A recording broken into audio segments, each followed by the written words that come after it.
Incredible archaeological find brings Bible to life was the heading of the lead news story on Israel National News on December 2nd. To find any king's personal seal from 2,700 years ago would be incredible, but to find the seal of Hezekiah, king of Judah, is not only incredible, it also has great significance for us and today's world. Welcome to Bible in the News. This is David Billington with you this week. Extra biblical evidence for the existence of King Hezekiah has been around for many years. One can literally walk through Hezekiah's tunnel under the city of David today. 2 Chronicles 32 verse 30 records the construction of this amazing water tunnel. This same Hezekiah also stopped the upper watercourse of Gihon and brought it straight down to the west side of the city of David, and Hezekiah prospered in all his works. There have also been other seals of Hezekiah found, which have appeared on the antiquities market. However, this particular seal was the first ever seal of an Israelite or Judean king ever exposed in situ in a scientific archaeological excavation, according to archaeologist Dr. Eilat Mazar. The discovery was made by the Hebrew University of Jerusalem's Institute of Archaeology, under the direction of Dr. Eilat Mazar during Ophel excavations at the foot of the southern wall of the Temple Mount. The impression bears an inscription in ancient Hebrew script reading, belonging to Hezekiah, son of Ahaz, king of Judah. You can read more about the archaeological details of this discovery on archaeologist Lane Rittmeyer's website, Rittmeyer Archaeological Design, www.rittmeyer.com. This archaeological find gives us a personal connection to righteous King Hezekiah. 2 Chronicles 30 verse 1 records how Hezekiah sent out letters, which were personal invitations for the tribes of Israel to come and worship in Jerusalem.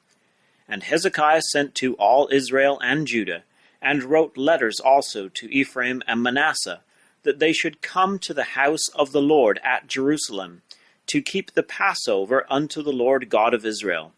These personal invitations would have borne the seal of King Hezekiah.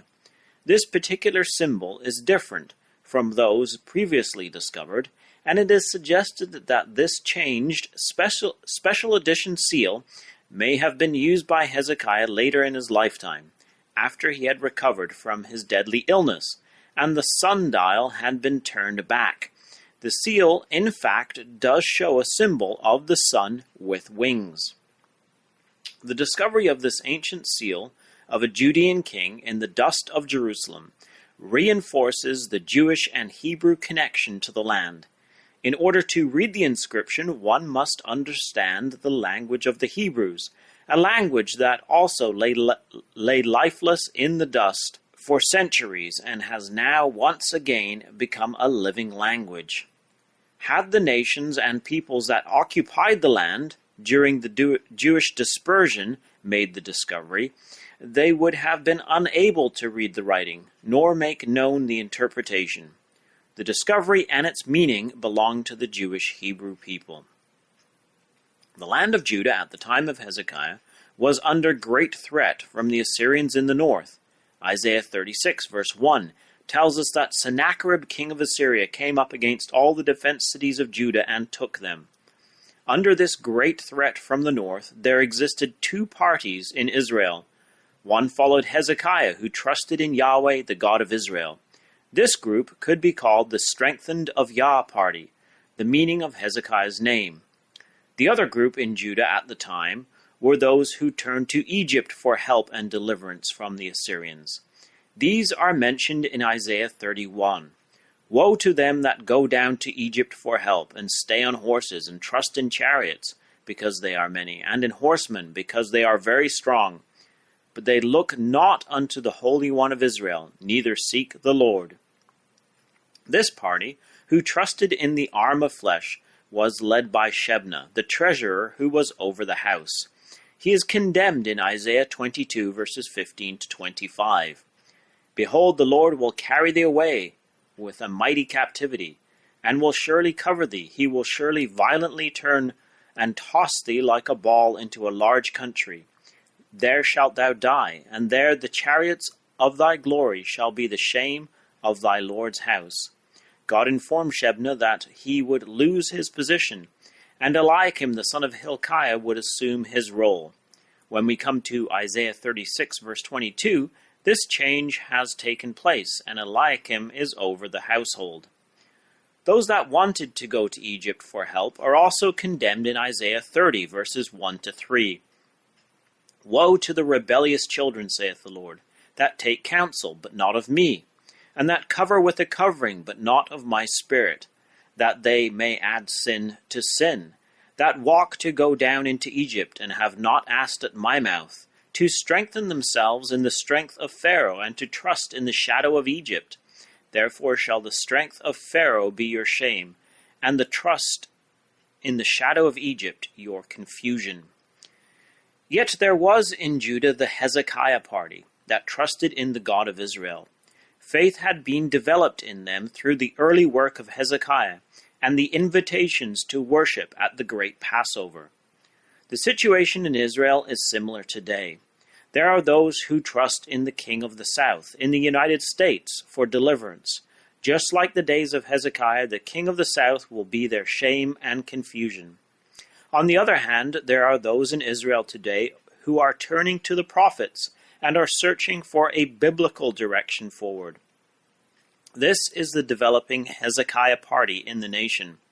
Over time, this group will continue to grow in faith, especially when they are instructed in the ways of the God of Israel, just as those would have been that made the journey up to Jerusalem to worship at Hezekiah's great Passover. Isaiah 30 is in fact a prophecy that relates to our time, the latter day. In verse 8, some literal translations and some Bible margins indicate the correct sense of the Hebrew text, that this is a prophecy for the latter day. Isaiah 30 tells us that the Jewish people will dwell in Zion at Jerusalem. God will hear their cry. There will be times of adversity and affliction, yet God will send teachers to them who will show them the way to walk in, the way of truth. For the people shall dwell in Zion at Jerusalem. Thou shalt weep no more. He will be very gracious unto thee at the voice of thy cry. When he shall hear it, he will answer thee. And though the Lord give you the bread of adversity and the water of affliction, yet shall not thy teachers be removed into a corner any more, but thine eyes shall see thy teachers, and thine ears shall hear a word behind thee saying, This is the way, walk ye in it, when ye turn to the right hand, and when ye turn to the left.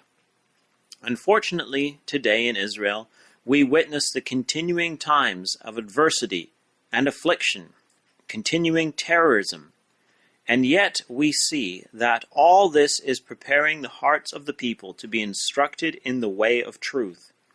In the rest of the chapter, we read about the invasion and beating down of the latter-day Syrian. Those that are strengthened of Yahweh have a song and go up to the mountain of Yahweh as they would in a nighttime festival. The holy feast that took place at night was the Passover. Isaiah 30 verse 29. Ye shall have a song as in the night, when a holy solemnity is kept, and gladness of heart, as when one goeth with a pipe to come into the mountain of the Lord, to the mighty one of Israel. So we look forward to that day when invitations bearing the seal of the King of Israel will go out to all the tribes of Israel to come and worship in the holy mountain in Jerusalem. Join us again next week, God willing, as we witness the Bible coming to life in the news.